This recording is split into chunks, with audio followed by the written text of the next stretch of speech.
నిధని సస్స నిధని సస్స నిధ పమ పా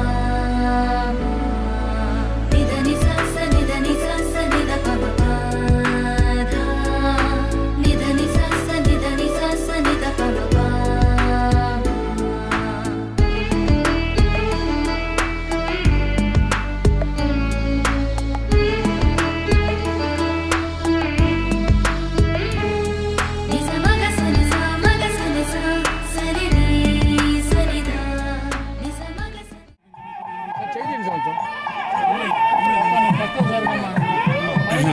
లైట్గా అంటాం కనపడట్లేదు.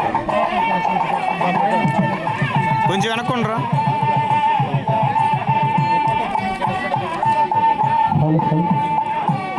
దీపం జ్యోతి పరం బ్రహ్మ దీపం సర్వతమోపహం దీపేన సాధ్యతే సర్వం దీపలక్ష్మి నమోస్తుతే. ఏ కార్యక్రమాన్ని ప్రారంభించినా అది గృహమైనా సభా వేదికైనా అక్కడ మనం జ్ఞాన స్వరూపమైనటువంటి దీపాన్ని ప్రజ్వలింపజేయట, అది కళ అయినా విద్య అయినా 10 మందిలో భాసిల్లుతుంది, వృద్ధి చెందుతుంది. అందుకే మనం దీపాన్ని లక్ష్మీ స్వరూపం. Thank you sir.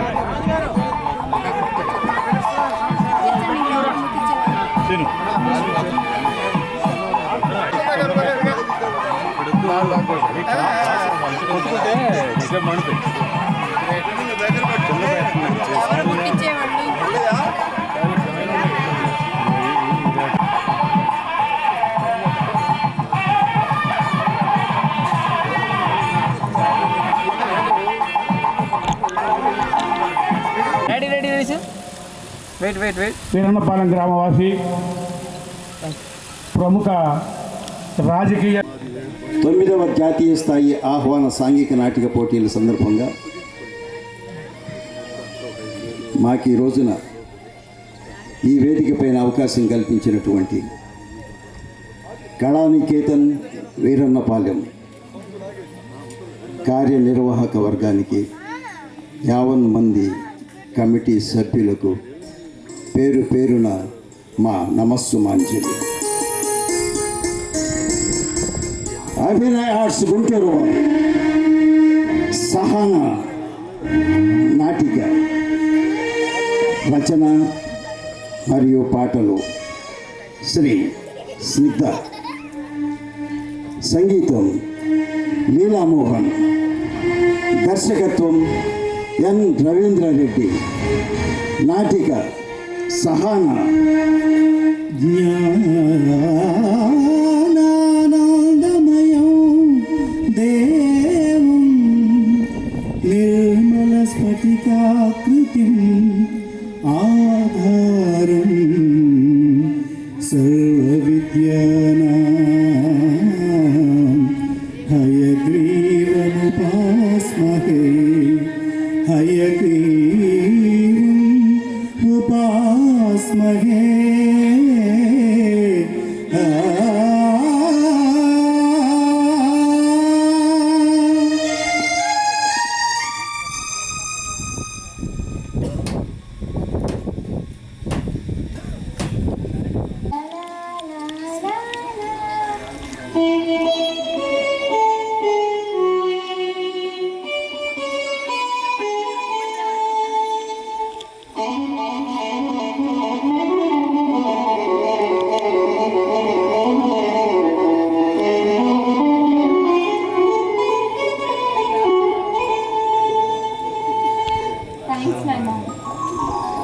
ఏమ్మా గుడికి ఒక్కదాన్ని వెళ్ళొచ్చాను. పొద్దున్న నువ్వేదో పనిలో ఉన్నానన్నా, ఇంకా అందుకని ఒక్కదాన్ని వెళ్ళొచ్చేస్తావా? గుడి పక్కనే కదా నాన్న ఉంది. రోజు హాస్పిటల్ ఒక్కదానే వెళ్ళొస్తున్నాను కదా, ఇదే అంతే. భయపడకు నాన్న, నాకేం కాదు. నా భయాలు నాకుంటాయమ్మా. అమ్మ సహనా, ఏమ్మా ఈ పుట్టినరోజుకైనా ఓ మంచి నిర్ణయం తీసుకుంటే బాగుంటుంది. పెళ్లి విషయమేగా చేసుకుంటా, కానీ ఇప్పుడే కాదు. నా కళ్ళకు కనిపించేంత దగ్గరగా నువ్వున్నప్పుడు, నువ్వు పిలిస్తే పలికి అంత అందుబాటులో నేనున్నప్పుడు. ఇప్పుడు ఇద్దరం దగ్గరగానే ఉన్నాం కదమ్మా. లేదు, పెళ్ళయ్యాక కూడా ఇలాగే ఉండాలి. అలాగైతే అల్లుడిని ఇళ్ళని కొని తెచ్చుకోవాల్సిందే. అవసరం లేదు నాన్న. ఇప్పుడు హౌస్ సర్జన్గా ట్రైనింగ్లో ఉన్నాను కదా, డాక్టర్గా ఒక మంచి పొజిషన్కి వచ్చాక ఆలోచిద్దాం. నీలాగే సపోర్ట్ చేయడానికి చైతన్య ఉన్నాడుగా. చైతన్య చైతన్య ఎవరమ్మా? ఒకప్పుడు నా కాలేజ్ మెట్ నాన్న, నాకన్నా సీనియర్. ఇప్పుడు తను డాక్టర్ చైతన్య. నమ్మకం ఉన్న చోటే నా అవసరం కనిపిస్తుంది, నమ్మకం ఉన్న వారికే నా భరోసా కనిపిస్తుంది. ఇదే నాన్న సిద్ధాంతం. అతని ఆశయాలు వింటుంటేనే చాలా గొప్పగా అనిపిస్తున్నాయి అమ్మా.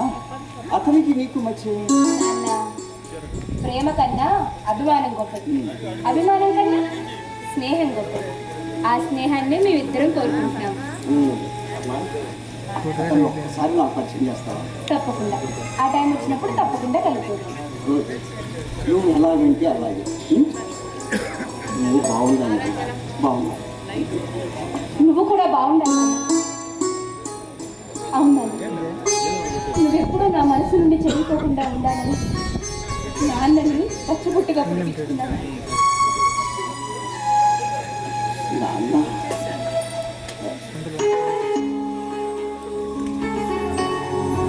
నాన్న ఇక్కడ ఉన్నాడు. నాన్న నా కళ్ళ నిండా ఉన్నాడు.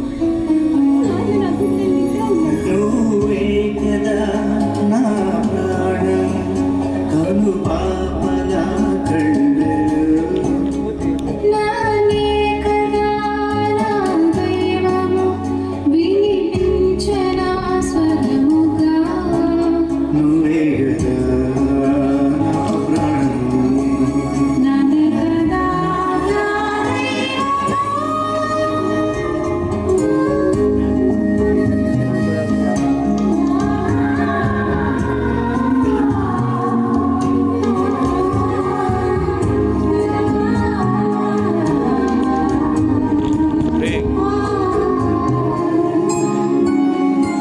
అమ్మగా అనురాగమై జగనాలని దగ్గరగా అమ్మగా అనురాగమై జగనాలని దగ్గరగా భద్రమైన గుండెలోన ధైర్యమైన నిజమునాన్ని ఎలోటనా వదిలాలని కనురెప్పలో కదిలావుగా.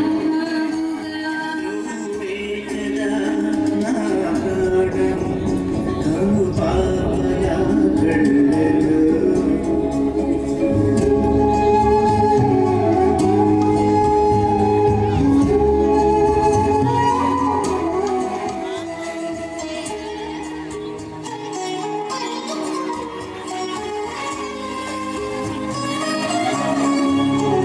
తండ్రిగా నిన్ను చూడగా హర్షమై వర్షించెనా. తండ్రిగా నిన్ను చూడగా హర్షమై వర్షించెనా. ఇంద్రధనుసు వర్షమై మురిసింది చిన్నారి తల్లి ఈ ఇంటిలో స్వరలక్ష్మిగా సహాయమై నడిచావుగా మురిపెమై మురిశావుగా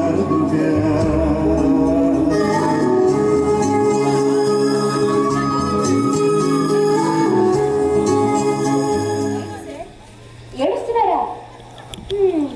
కూతురు కళ్ళ ముందుంటేనే కన్నీళ్ళు వస్తున్నాయే. మరి రేపు కూతురికి పెళ్ళి వెళ్ళిపోతే ఎలా? తెలియదమ్మా, తెలియదు. ఇప్పుడు అర్థమైందా ఎందుకు నిన్ను వదిలి వెళ్ళనంటున్నాను? ఇలా రాయాలి.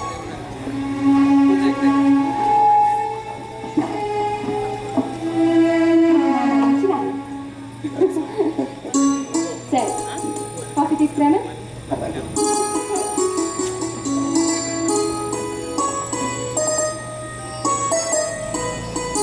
గుడ్ మార్నింగ్ రా వాసుదేవ. గుడ్ మార్నింగ్ రా సత్యదేవ్. అమ్మా సహాయ రండి. నాకు కూడా పెట్టండి. షుగర్? సరే. ఏమిట్రా ఈ మధ్య కంటికి కనిపించలేదు, ఫోన్కి దొరకలేదు. కోర్టు కేసు ఏమన్నా టెన్షన్ పెట్టలేదు. ఎప్పుడు పాత కేసులేరా? ఇంట్లో విషయాలతో బిజీగా ఉన్నాను. గొప్ప తీసి మా చెల్లెమ్మకి రెస్ట్ ఇచ్చి వంట కార్యక్రమాలు మొదలు పెట్టావు. అలాంటిదే లేదు పెద్దబాయికి పెళ్లి సంబంధం మంచిదే కదా. ఏం మంచి పెళ్లి కొడుకు గాల్లోకి నిచ్చునేసి ఆకాశానికి ఎక్కేస్తున్నాడు. ఎంతటిగా ఏమిటి కారు ఇల్లు బ్యాగ్ బ్యాగ్ ఇది కట్టమా మనకు కట్టం వాళ్ళకి బ్యాగ్ బ్యాగ్ పర్వాలేదు కదా, ఈ రోజు ఇవన్నీ కామన్ ఇచ్చేయచ్చు. ఏంటి ఇచ్చేది ఇక్కడ అయితే ఇచ్చేవాడే. వాడు అడిగింది అమెరికాలో ఇల్లు, అమెరికా కారు, అమెరికా డాలర్. అయితే పెళ్లి కొడుకు గట్టిగానే కలలు కంటున్నాడు అన్నమాట. వాడు ఒక్కడైతే పర్వాలేదురా, ఇంటిల్లి 10 కళ్ళు కంటేస్తున్నారు. వాళ్ళందరూ కోరికలు తెచ్చడం మేము అంబానీనా? సరే ఎందుకు నువ్వేమన్నావు? సైలెంట్గా ఉంటుంది. వాళ్ళు ఏమన్నారు? మౌనంగా వింటుంది. అది కాదురా, మా చెల్లెమ్మ ఏముంది? ఈ చెల్లెం మేము అందలేదు కానీ నా కూతురు మాట్లాడింది. కూతురు మాట్లాడింది. ఏమని ఉంటుందిలే, ఈ పెళ్లి వద్దని చేతరించుకోను. సాక్ష్యం కాదు తెస్తే ఇలాంటి కాస్ట్లీ మొగలే తెస్తాను. మీ ఇంట్లో వాళ్ళకు కూడా కోరికలు గుర్రాలు ఎక్కేస్తున్నాయి అన్నమాట. వాడు గుర్రాలు ఎక్కడ ఇలా అన్నీ ఎత్తిన ఎక్కుతుంటాను. మీ లెస్సు థ్యాంక్ యూ. శుభా ప్రభ ఎలా ఉన్నారండి? వాళ్ళు బాగానే ఉన్నారమ్మా. అవును నీ హౌస్ సర్జన్ కూతురు ఎందుకన్నాడు? ఇంకో 6 months లో కంప్లీట్ అయిపోతుందండి. మరి లేదా ఆ చదవలో నీ కూతురు డాక్టర్ అయిపోతుంది. డాక్టర్ సహానా. నా కూతురు డాక్టర్ అవ్వగానే ఫస్ట్ పేషెంట్ మిస్టరీగా వస్తాను కానీ పేషెంట్గా మాత్రం నీ షుగర్ ఉంది కదా, ఆ షుగర్ కంట్రోల్ ఉంటున్నా. ఆ సంగతి కూడా నా కూతురు అరే నారాయణ ముక్తి వస్తున్నాడు. వస్తాను అదే ఎప్పుడే వచ్చావు. ఇంటి దగ్గర కాస్త పని ఉంది వస్తాను. అదే వస్తాను ఇంటి దగ్గర ట్రైన్స్ వేస్ట్ చేసుకుంటాను. నేను నీకు అయిపోయినాయి కదరా, నా గురించి కూడా ఆలోచించాలిగా. ఆలోచించేది ఏముంది, అంతా అయిపోయింది. అయిపోయిందా? ఏమైపోయిందా? నువ్వు కేసు ఓడిపోతున్నావు. సాక్ష్యాలన్నీ మనకే అనుకూలంగా ఉన్నాయి, వాడికి తప్పకుండా శిక్ష పడుతుందన్నా. సాక్ష్యాలు ఇప్పుడు కనిపించడం లేదురా. సాక్ష్యాలు కనిపించడం లేదు అంటే నా కూతుర్ని దారుణంగా చెప్పిన వాడికి శిక్ష పడదా? ఏమిట్రా, వాడికి జరిగింది మామూలు అన్యాయం కాదు కదా, అన్నీ నువ్వు చూసుకుంటాను అన్నాను. అన్నంత మాత్రం అన్నీ అయిపోతాయండి. మరి నువ్వు ఉండేందుకు? నేనే దేవుని కాదు, ఆయన్ని మాత్రమే. అయినా పోస్ట్ మార్టం రిపోర్ట్ కూడా మనకి ఎగనెస్ట్ గానే వచ్చింది. అదేంటి, వాడు బలవంతంగా అమ్మాయిని చంపాడు అన్నా కదా. లేదురా, పేరుతో పాటు పన్ను రాత వచ్చి హార్ట్ ఆగిపోయింది అని వచ్చింది. ఎంత అందమైన రిపోర్ట్ ఇచ్చారు. చచ్చిపోతున్నాను భగవంతుడు అని అరుస్తూ కన్ను మూసిన నా కూతురు చావు మామూలు మరణమని రాసి తన శవాన్ని కూడా మళ్ళీ చంపేశారు కదా. ఒరే ఒరే, నీకు తెలియదు నా కూతురు చచ్చిపోలేదు, చంపబడిందని నీకు తెలియదు.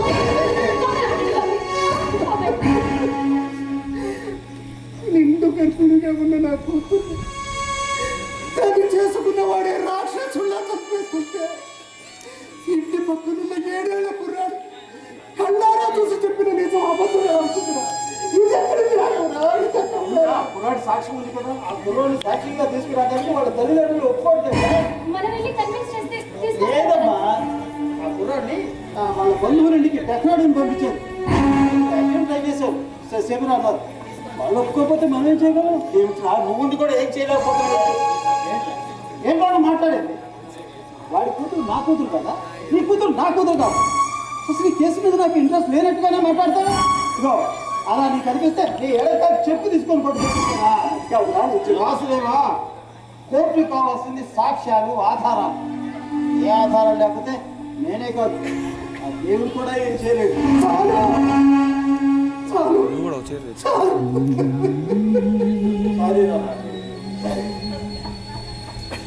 నా గ్రహచారం బాగలేకపోతే నువ్వేం చేస్తావు లేదా? ఆడపిల్ల అనుకుగా ఉండాలని తలుపు చదివించాను తప్ప తలుపు తీసి లోకాన్ని చూపించలేని చేతకాని తండ్రి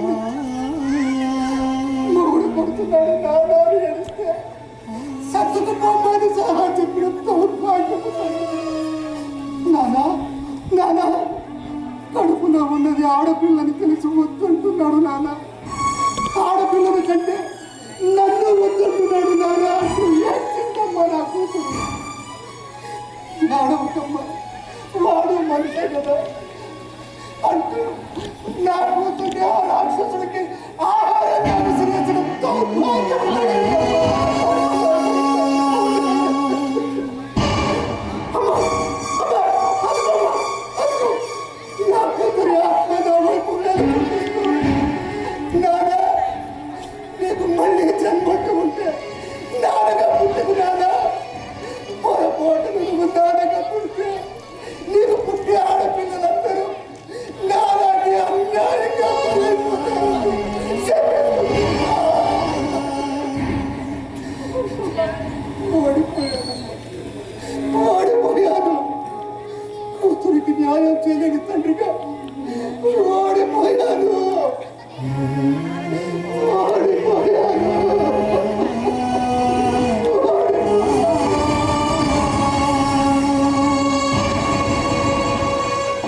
పిచ్చోళ్ళు ఊరి మీద పడి చదువుతున్నారు.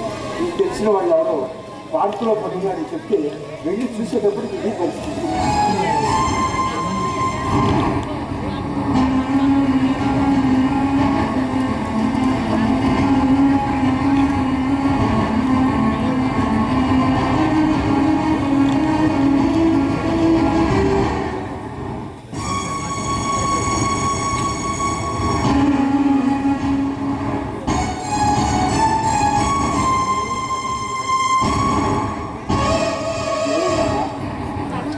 బాబాయ్ని అర్జెంట్గా హాస్పిటల్కి తీసుకెళ్ళాను. షుగర్ లెవెల్స్ బాగా పడిపోతున్నాయి. టెస్ట్ చేస్తే కానీ ఏమీ చెప్పలేము. పల్స్ బాగా వీక్, భోజనం కూడా చేయడం లేదనుకుంటా. ఇలాగే ఉంటే కోమలోకి వెళ్ళే ప్రమాదం. నేను క్యాబ్ బుక్ చేశాను. బాబాయ్ తీసుకుని హాస్పిటల్కి వెళ్తాను. సరేనా? రాత్రిపూట నువ్వు ఒంటరిగా పర్వాలేదు నాన్న. నువ్వు అక్కడ హాస్పిటల్లో టెన్షన్ పడితే నాకు కంగారుగా ఉంటుంది. నేను మేనేజ్ చేసుకుంటాను. అది క్యాబ్ వచ్చింది. బాబాయ్ థ్యాంక్ యూ.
అమ్మా సహనా నాన్న, అమ్మా ఫోన్లో మర్చిపోయింది అవునన్నా. అమ్మా అక్కడ పరిస్థితి ఎలా ఉంది? నాన్న, నువ్వేం టెన్షన్ పడకు. బాబాయ్కి ఏం పర్వాలేదు. ఇప్పుడే టెస్ట్ అన్ని చేశారు. సిలైన్ పెట్టారు. కూడా డాక్టర్ నుంచి ఉంటే డిస్కస్ చేస్తామన్నారు. సంతోషం కలిగి. అమ్మా ఇప్పుడు నువ్వెలా వచ్చేస్తావు? నేను ఇక్కడ ఫార్మాలిటీస్ అన్ని పూర్తి చేసి ఒక 1 hourలో క్యాబ్ తీసుకెళ్తాను నాన్న. అలాగే అమ్మా. ఏదో వర్షం పడేస్తుంది. జాగ్రత్త తల్లి, జాగ్రత్తగా వచ్చి.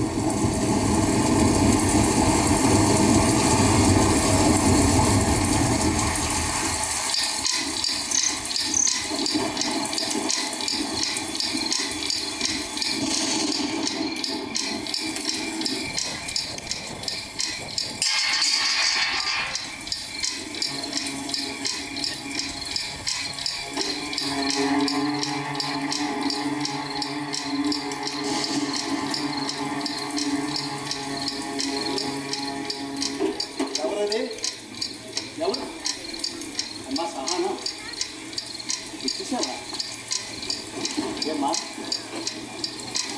మాట్లాడేంటండి? మా సహానా, మా సహానా.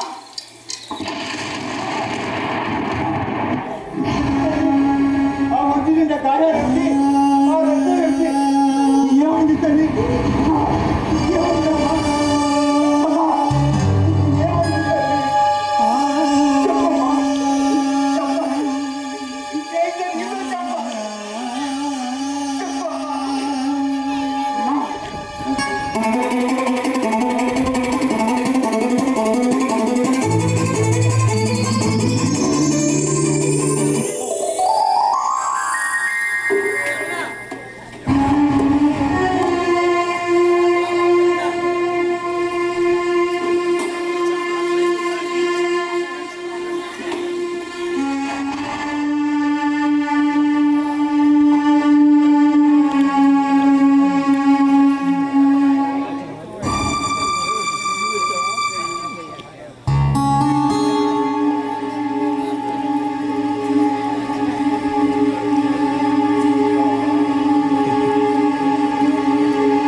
అమ్మా సహానా, సూపరింటెండెంట్ గారు పిలుస్తున్నారమ్మా. సార్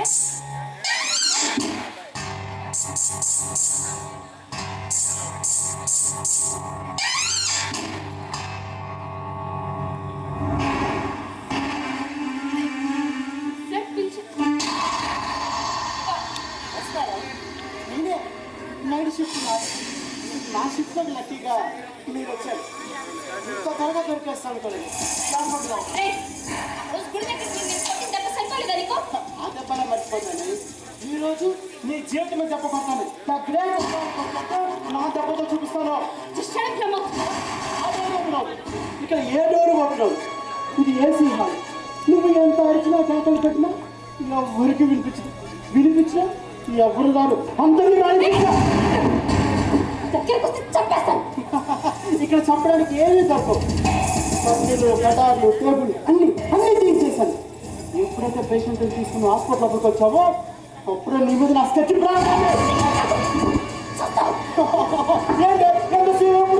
చంపుతాడు. అలా కాకుండా గుణవర్ధన్ నేనేమీ చేయకు, నా శీలాన్ని పాడు చేయకు, నీ కాళ్ళు పట్టుకుంటా అని భయం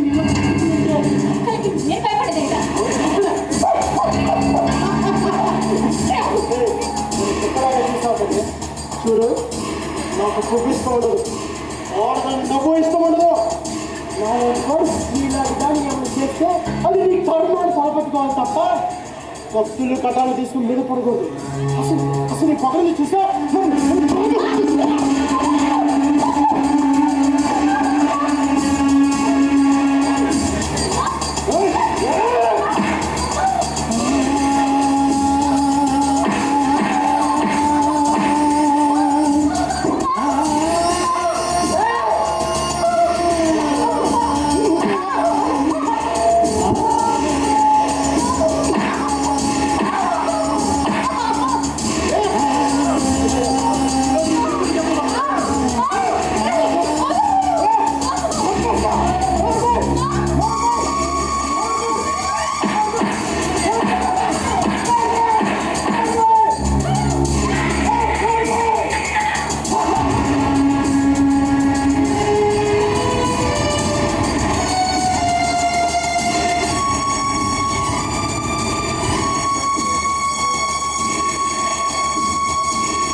నీకు తప్పుగా కనిపిస్తున్నా.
నీలాంటి నీచులు దరిద్రంలా వ్యాపించిపోయి ఉన్నారు నాన్న.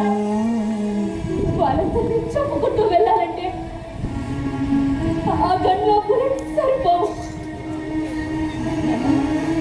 వాడిని చెప్పేస్తా, వాడి పోతాడు. కానీ నువ్వు కూడా నా దగ్గర ఉన్నావు కదా. వాడిని చెప్పినందుకు నిన్ను జైల్లో పెడితే అమ్మలేని నాకు నాన్న కూడా నాన్నైపోతాను.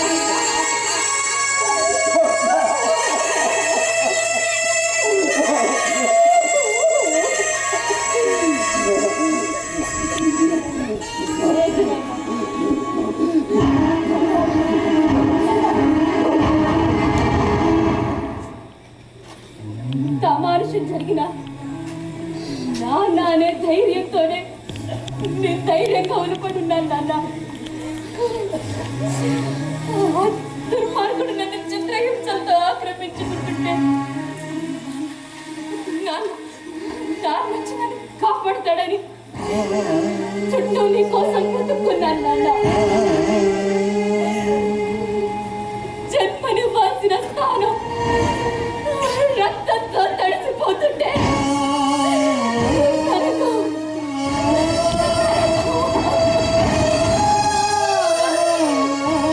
నరకాన్ని తట్టుకుంటూ నాన్నొస్తే బాగుండు. ఒక్కసారి నాన్నొచ్చి నన్ను కాపాడితే బాగుండదు. ఎన్నోసార్లు మనసులో అనుకున్నాను నాన్న. తొందరపాటు నిర్ణయాలు తీసుకొని నా దగ్గర లేకుండా వెళ్ళిపోతున్నాను.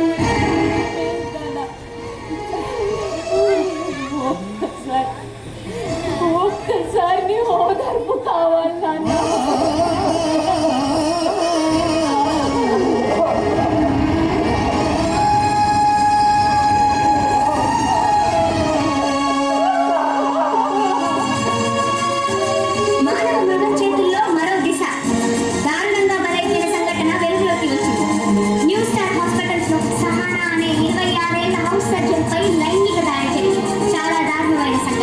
హాస్పిటల్లో పనిచేస్తున్న ఓ అజ్ఞాత వ్యక్తి ఫోన్ ద్వారా ఈ విషయం తెలుసుకున్న మా ఛానల్ అక్కడికి వెళ్ళడం జరిగింది.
ఆడపిల్లకి జరిగిన అన్యాయాన్ని చిలవర పనులు చేసి చూపిస్తున్నాను.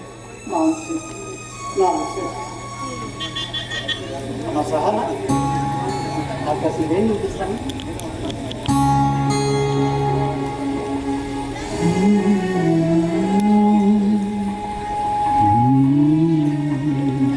వాసుదేవ వాసుదేవ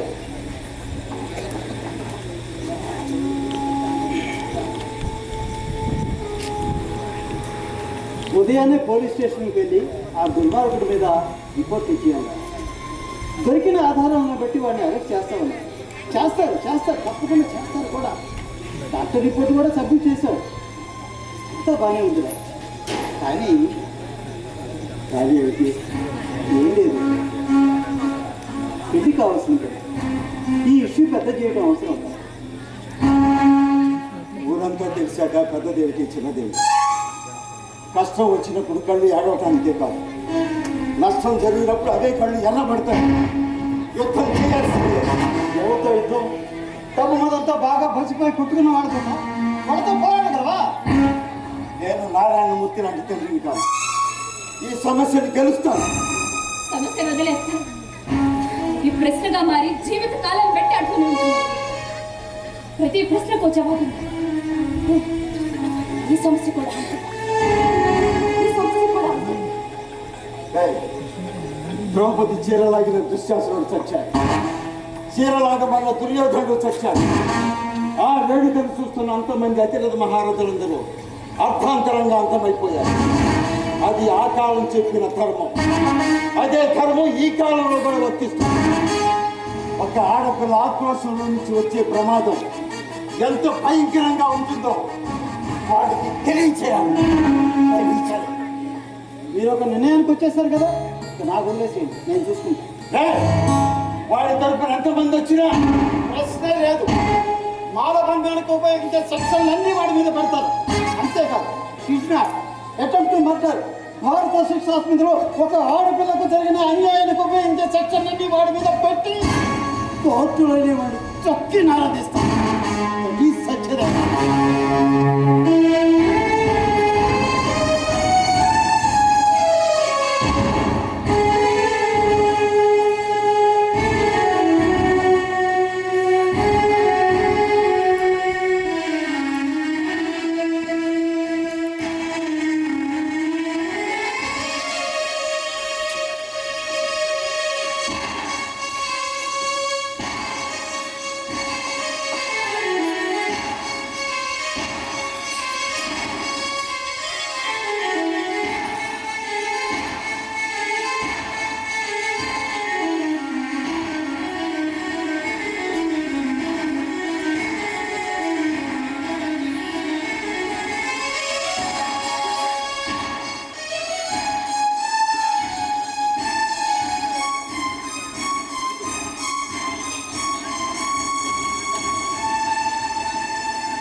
కొట్టినప్పుడే చెప్పాను, మళ్ళీ ఆ అమ్మాయి జోలికి వెళ్ళొద్దు, వెళ్తే నేనే నేను తీసుకెళ్లి పోలీస్ స్టేషన్లో అప్పగిస్తాను.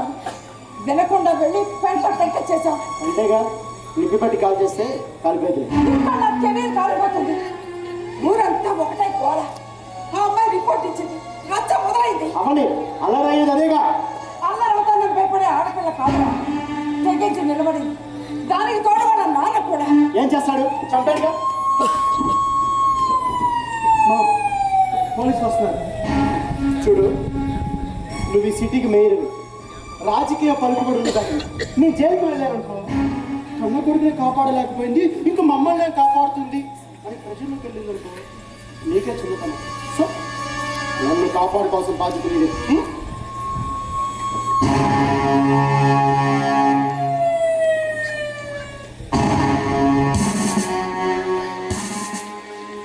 ఏం ఇన్స్పెక్టర్ ఇలా వచ్చారు? ఎవరిని అరెస్ట్ చేయడానికి మేడం? అరెస్ట్ ఏం అవసరం లేదు, మీరు వెళ్ళొచ్చు.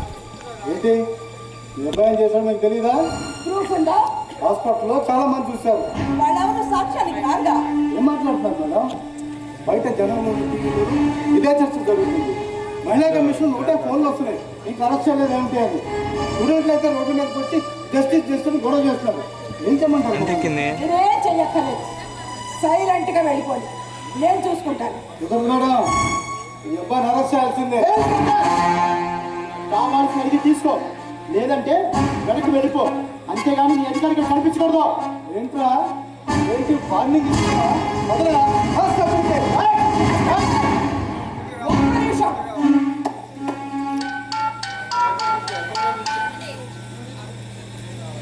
హలో ఎస్పీ గారు, నేను మేయర్ రత్నావళి మాట్లాడుతున్నాను. నేను ఇన్స్పెక్టర్ ఇక్కడికి వచ్చాడు. స్పీకర్ ఆన్ చేస్తున్నాను. ఏమయ్యా ఎస్ఐ, నువ్వెందుకు వెళ్ళావు అక్కడికి? సార్ మేయర్ గారు అబ్బాయి అది ఊరంతా తెలిసిందే. నువ్వేం మాట్లాడకుండా నా దగ్గరికి వచ్చాయి. నేరం చేసి అరెస్ట్ అవ్వదు సార్. సినిమాలు బాగా చూస్తున్నావు అన్నమాట. ఇక్కడ నీ సస్పెండ్ ఆర్డర్ రెడీ అవుతుంది. వినపడుతుందా? వినపడుతుంది సార్. మేజర్ గారి అబ్బాయికి యాంటిసిపేటరీ బెయిల్ జడ్జి గారి టేబుల్ మీద రెడీ ఉంది. ఇదిగో నీకు ఇదే చెప్పేది, ఈ కేసులో మేయర్ మేడంకి సపోర్ట్గా ఉంది. మేడం గారు ఏం చెప్తే అది చెయ్యి. అర్థమైందా? అర్థమైంది సార్.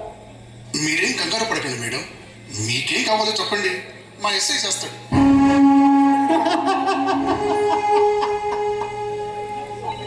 ఇన్స్పెక్టర్, లాటరీ పట్టుకున్న మీ చేతిని ఒక్కసారి ముందుకు చాపండి. ఆ చేతిని అలాగే ఉంచండి.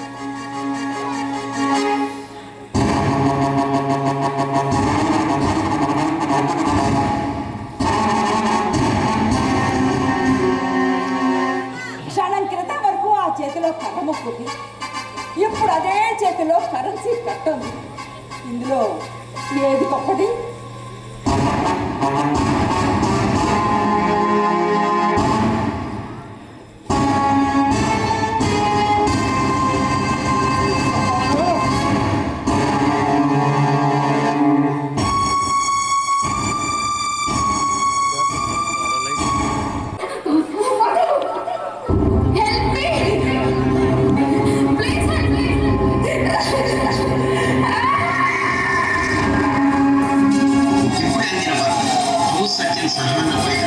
చేసిన నిందితుడు గుణవర్ధనికి యాంటిసిపేటరీ బెయిల్ వచ్చిందని తెలిసి దీని మీద ప్రజా సంఘాలు ఆగ్రహంతో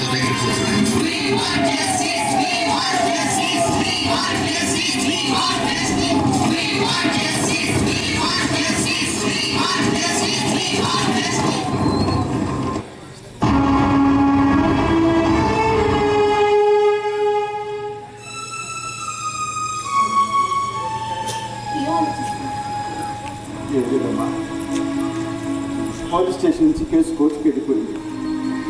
వాడికి యాంటిసిపేటరీ బెయిల్ కూడా దొరికేసింది. కోర్టుని నమ్ముకున్నందుకు, న్యాయాన్ని నమ్ముకున్నందుకు చివరికి ముగింపు ఇదేనా? జరిగిన అన్యాయానికి శిక్ష పడాల్సిందనేది సాధారణ ముగింపు. కానీ నేను ఆ ముగింపును మాత్రమే కోరుకోలేదు. అవునా, మన వేదన ఆవేదన పరాకస్తు చేరి నేను చెప్పే సమాధానం మన అంతరంగాన్ని చూసుకుంటూ బయటపడాలి. అక్కడే నేను అనుకునే ముగింపు మనకు దొరుకుతుంది.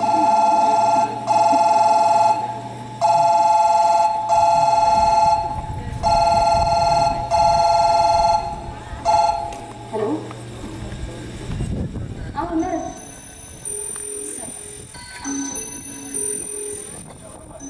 సత్యదే ఉంటున్నాను. మీరు ఇంట్లో ఉన్నారని అడిగారు. వస్తున్నారు. వాళ్ళు వచ్చి చాలా రోజులైంది. ఇద్దరే కలిసి కాఫీ తీసుకొచ్చి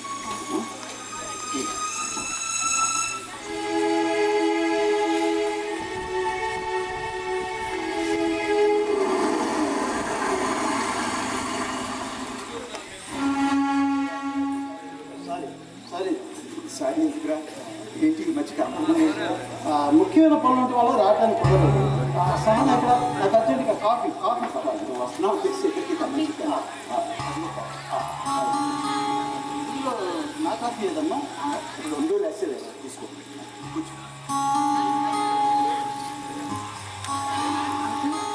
నేను కోర్టుకి ఎప్పుడు రావాలి? ఇవాళ జడ్జిమెంట్ మనకు పరుగానే ఉంటుంది కదా. అట్లా ఎలా తెలుస్తుంది? ఫైనల్ హీరింగ్ అయ్యాక తెలిసేది. ఏంటి కాన్ఫిడెంట్గా చెప్పటం లేదేంటి? అంటే ఇంకా 2-3 వాయిదాలు జరుగుతాయి కదా. అమ్మాయి కూడా ఆర్గ్యుమెంట్ జరిగేటప్పుడు కోర్టుకు వచ్చి భయం లేకుండా అన్నీ చెప్పాలి కదా. నేనేం చెప్పాలి? అదేనమ్మా, నీ మీద రేపు ఏంటంటే ఎలా జరిగిందో ఏమిటో అన్నీ వివరంగా చెప్పాలి.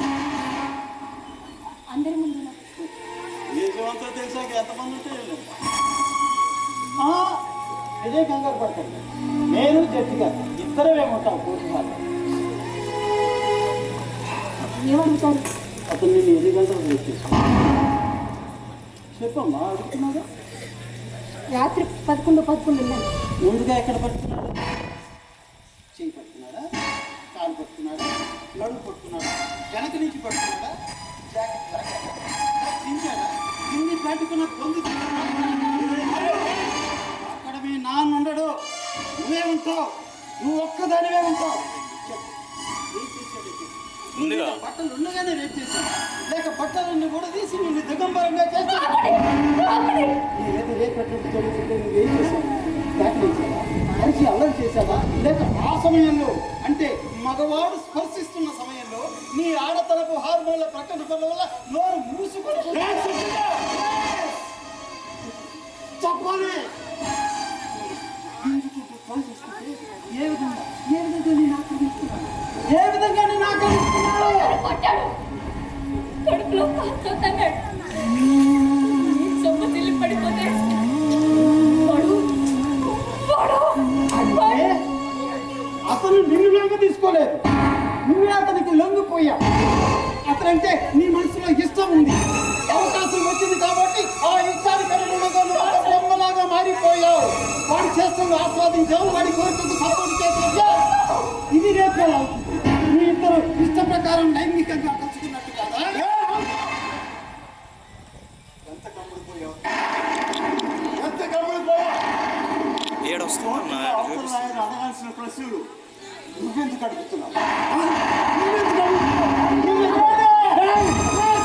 అమ్ముపోయాను ఇలాగా ఆవేశంతో బతికే మనిషిని కాదు ఆలోచనతో బతికే మనిషిని న్యాయాలు ధర్మాలు చేతి రాతలో అందమైన అక్షరాలుగా కనపడతాయే తప్ప చిరిగిన గుట్ట కుట్టుకోవడానికి ఉపయోగించే సూది కొనుక్కోవడానికి కూడా ఉపయోగపడవు అందుకని నమ్మిన వాళ్ళ దూసి మీద నాకు తొక్కకుండా నిచ్చనక్కడ మాత్రమే తెలుసు కిందపడి నలిగిపోయే వాళ్ళ గురించి నాకు అనవసరం నేను బాగుండాలి నా కుటుంబం బాగుండాలి ఒకప్పుడు నారాయణమూర్తి కూతురు విషయంలో తప్పు చేస్తే చెప్పు తీసు కొట్టమన్నాం వాడి కూతురు విషయంలో తప్పు చేశాడు ఇప్పుడు నా కూతురు విషయంలో తప్పు చేస్తున్నాడు తిరగేసావు కదరా కవ్వలు తిరగేసినట్టు మా జీవితాన్ని తిరగేసావు కదరా తండ్రి రకం తెలియకుండా తండ్రిని పొడి చేశారు అంకుల్. ఆవేదనకు మా కన్నీళ్ళకి రేటు కట్టి అంతేనా మించిపోయింది లేదు మీరు కేసు విత్డ్రా చేసుకుంటే ఆర్గ్యుమెంట్ జరిగేటప్పుడు వాడు అడిగే ప్రశ్నలకు నీ గుండెలు కదిలిపోతాయి ఇప్పుడు నువ్వు కలిగించావు కదా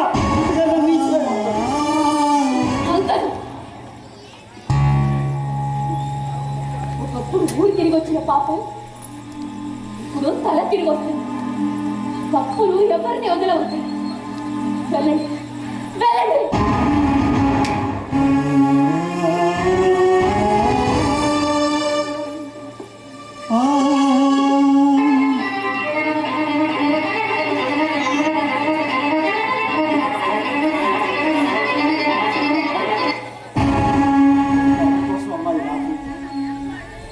చైతన్యం కోసం ప్రజల్లో చైతన్యం కోసం సత్యదేవకులు లాంటి మనుషుల్లో మార్పు కోసం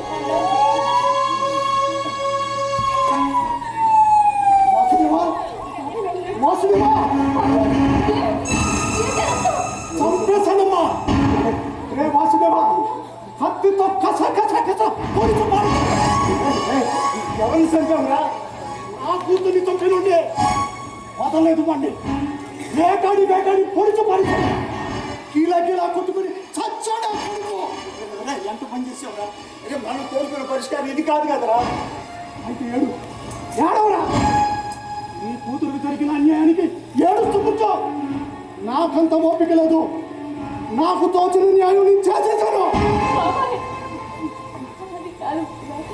అమ్మా నా వల్లనే కదమ్మా నీకు అన్యాయం జరిగింది నన్ను కాపాడడానికి వచ్చి ఆ రాక్షసుడికి బలైపోయావా తల్లి నన్ను క్షమించమ్మా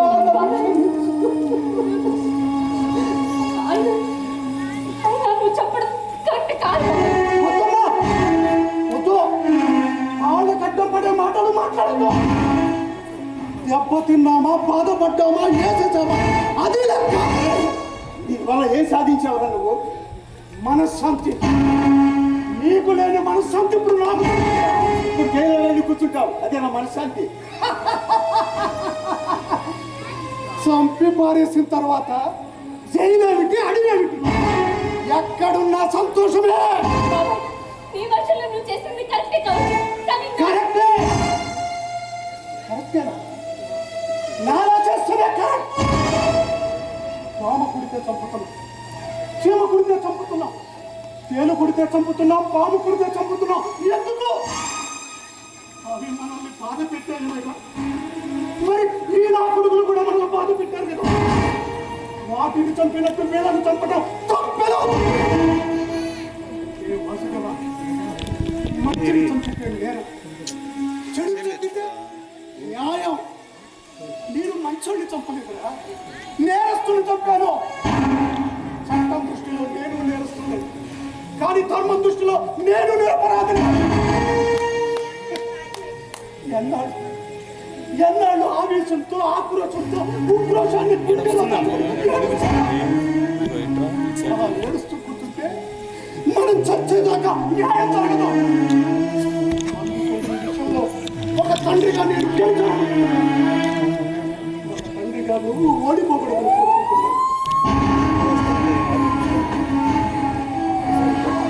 పోలీసుగా మా కోసం తిరుగుతుంది. నేను ఇక్కడ ఉండటం మంచిది కాదు. వెంటనే సరెండర్ కావాలి. వస్తారా వసతిగా?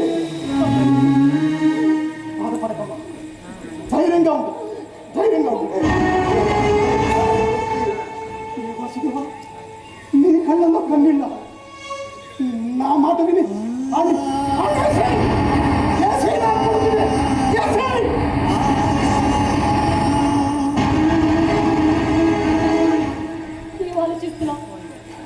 వాడు చెప్పింది నిజమేమనిపిస్తున్నాను.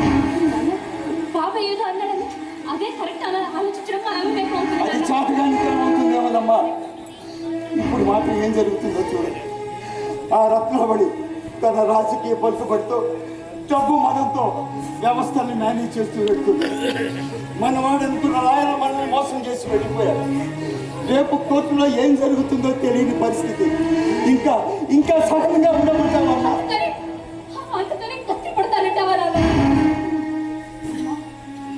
రాముడికి రావణాసుని చంపడం ఏమైనా కష్టమైన పనా కాదు, కానీ అతని పతనం పరాకాష్ఠకు చేరేదాకా మనకి ఇప్పుడు కావాలి.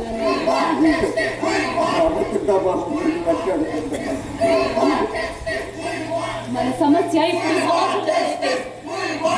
మనతో పాటు మన కోసం సమాజం కూడా పోరాటం చేస్తుంది. ఆ పవిత్రతకు అర్థం చెప్పేది, ఆ దుర్మార్గుడిని కాపాడేది సమాజమే. ఎలాంటి అన్యాయాలైనా కట్టుకోవచ్చు. అవునాను, న్యాయం కోసం వచ్చేవాడు దోషుగా నిలబడదు. మన దగ్గరికి వచ్చే న్యాయం అక్కడే ఆగిపోతుంది. అర్థమైందమ్మా.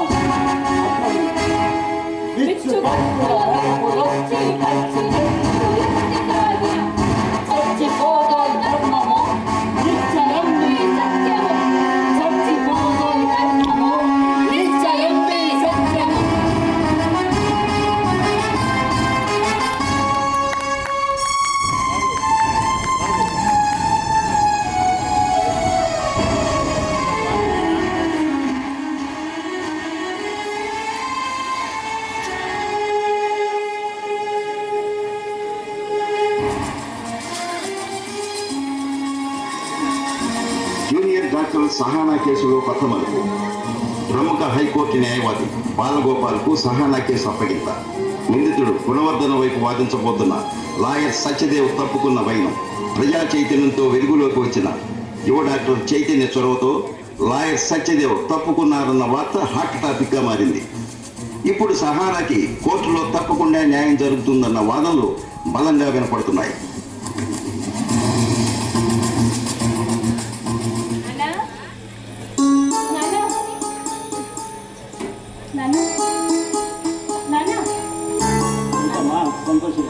మన కోర్టులో కేసు గెలుస్తానండి. నేను కూడా ఇప్పుడు టీవీలో చూసాను, విన్నాను.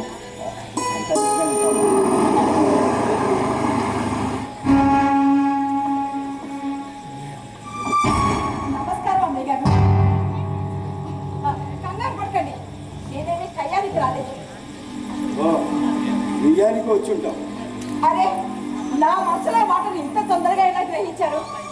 అంటే మీరు ఊహిస్తున్న నిర్ణయం కూడా ఇదేనన్నా? చాలా సంతోషం అన్నయ్య గారు. వాళ్ళిద్దరికీ పెళ్లి చేసేస్తే స్థిరత్వం లేని మా అబ్బాయి జీవితం గాఢపడుతుంది, మచ్చపడిన మీ అమ్మాయి జీవితానికి అర్థం దొరుకుతుంది. ఏమంటారు? మీరు ఎప్పుడంటే అప్పుడు, ఈ రోజు ఇప్పుడే వైభవంగా పెళ్లి జరిపించాను. ఎప్పటి నుంచి నా ఇంటికి వచ్చే కోడలు గొప్పగా కనిపించాలి. ఆగమ్మా, ఆ నగర్ ఈ నగర్ వేసుకో వేసుకో వేసుకో. ఏమ్మా, ఒక్క మాట అడుగుతాను, సమాధానం చెప్తావా? ఏంటన్నయ్య గారు? నువ్వు ఆడదానివే కదా, నీ కొడుకు లాంటి నీచుడే దారిని పోయి ఏ పూరం పోకో నీ మీద అఘాయిత్యం చేసి నీ మెడలో తాళి కడతాను అంటే ఒప్పుకుంటావమ్మా? నన్ను క్షమించమ్మా, నీ కొడుకు చేసిన పాపాన్ని కడిగేసుకున్నామని వచ్చావు. నీకే అంత కోపం ఉంటే నాకు రెట్టింపు కోపం లేదా? రెట్టింపు కోపం లేదా? కొడుకుని శిక్ష నుండి తప్పించాలని ఆరాటపడిపోతున్నావు. నీచుని నేను ఎప్పుడూ విషపరులని అది కదమ్మా, ఈ పరిస్థితిలో నీకు పెళ్ళలేదు. పెళ్లి కాకపోతే చచ్చిపోతారా? ముగ్గురు రాడలే పిచ్చెక్కిపోతారా? ఒంటరిగానైనా విలువైన బతుకు బతికే ధైర్యాన్ని నా తండ్రి నాకు ఇచ్చాడు. ఒక్కసారి ఆలోచించండి. ఆ ఒక్కసారి నీ కొడుకు ఆలోచించి ఉంటే నా కూతురి జీవితం అన్యాయం అయిపోయింది. మమ్మల్ని మానసిక చిత్రవదలోకి తోసేసారు. ఈ పంటి ఘాటులతో నా శరీరాన్ని గాయపరుస్తుంటే ఎంత నరకం అనుభవించాలో తెలుసా? ఈ బుద్ధి కడుపులో కాల్పు అదే పనిగా కట్టాడు. కడుపులో పేరు ఇప్పటికీ నొప్పిగానే ఉంది. ఎన్నిసార్లు ఏడ్చినా ఆ బాధ తగ్గట్లేదు. మా అమ్మాయి ఉంటే చెప్పుకోలేని చోటు తగిలిన గాయానికి ముందు రాసేదేమో. నన్ను ఎంత బాధపెట్టి నీ కొడుకు చావు కోరుకుంటూ నన్ను అక్కడ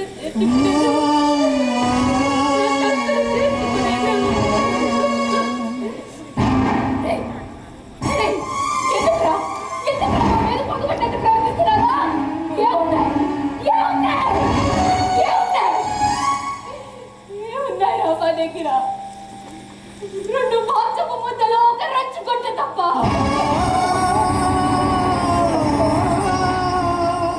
ఏం చెయ్యాల? బ్రహ్మను పసిబిడ్డల ఆకలి తీర్చే అక్షయ పాత్రలని చెప్పాలా? లేకపోతే జన్మనివ్వడానికి నొప్పులు పడుతూ బయటకు విసర్జిస్తున్న స్థానాన్ని సృష్టికి ప్రతిరూపం అని సంబోధించాలా? ఏం చెయ్యాలి? వీళ్ళ చేతుల్లో పడి నలిగి నాశనం అయిపోతుంటే వాటికి విలువలు ఎలా కనిపిస్తాయి?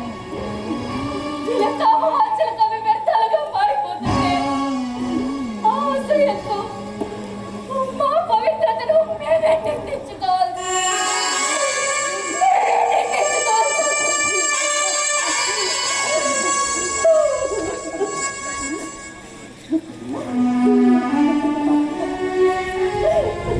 అమ్మా, ఒక్క మాట అడుగుతాను, చూడడానికి ఇవ్వగలవా అమ్మా? నీ కొడుకు ఇంత నీచుడు తెలిసి కూడా వాడు ఒంటరిగా గదిలో ఉన్నప్పుడు వాడి గదిలోకి కాఫీ ఇవ్వటానికి వెళ్ళగలవా అమ్మా? వాడు నీ కళ్ళ ముందు తిరుగుతూ ఉంటే అమ్మను కదా అని వాడి ముందు స్వేచ్ఛగా నడవగలవా తల్లి? నడవలేవు. వాడి కంటి చూపు నుంచి తప్పించుకొని తిరగటానికి ప్రయత్నిస్తూ ఉంటావు. ఎందుకు తెలుసా? అయ్యో అయ్యో అయ్యో, వాడు తిరుగుతున్నప్పుడు నీకప్పుడు అమ్మతనం గుర్తురాదు, ఆడతనం గుర్తొస్తుంది. ఓ అబద్ధత బాబు నేను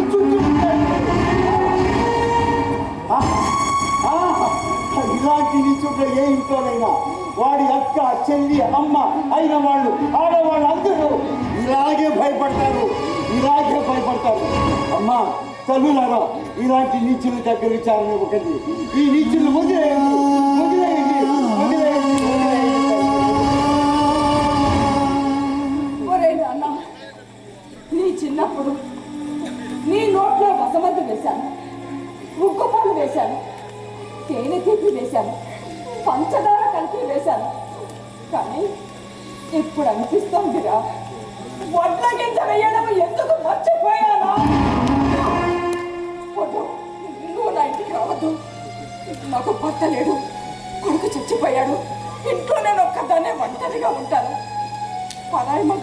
బయటకు వస్తే నాకు భయం. ఈ మాట అమ్మగా అన్నది ఆడదనిగా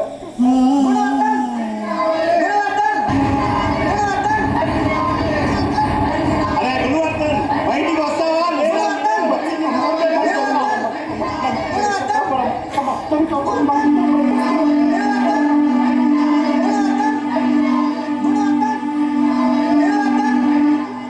చైతన్యం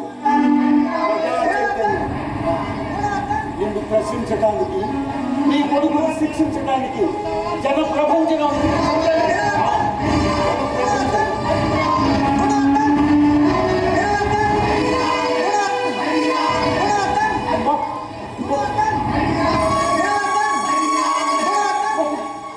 జన్మకి విలువ లేనోడు, జనంలో స్థానం లేనోడు ఈ భూమికి భారం.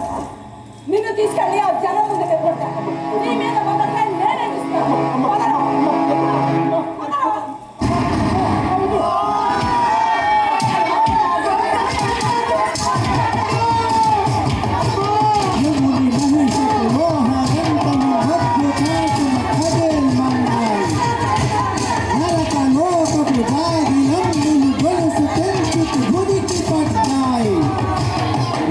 సూర్యుని సప్త హయములు నురుగులెత్తే పరుగు పెట్టాయి. కనక దుర్గ చండ సింహం జూలు తులిపి ఆవులించింది.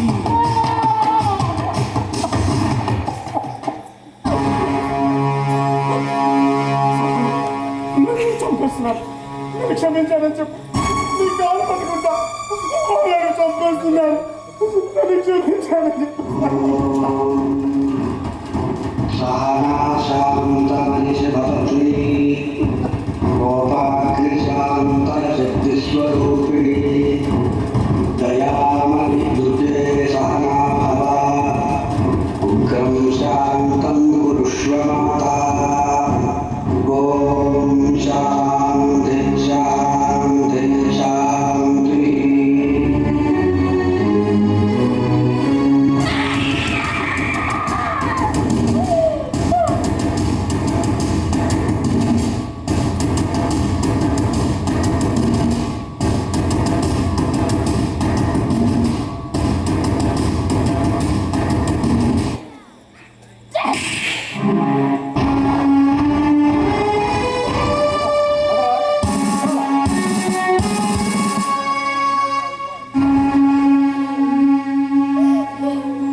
సహానా, నేను వచ్చేస్తున్నాను. ఇప్పటి వరకు ఈ కథలో కనిపించిన పాత్రనయ్యాను. ఇక నుండి నీ కథలో నీకు తోడుగా నడుస్తూ ఉంటాను. భయపడకు సహానా, నీకు ఈ చైతన్యం ఉన్నాడు.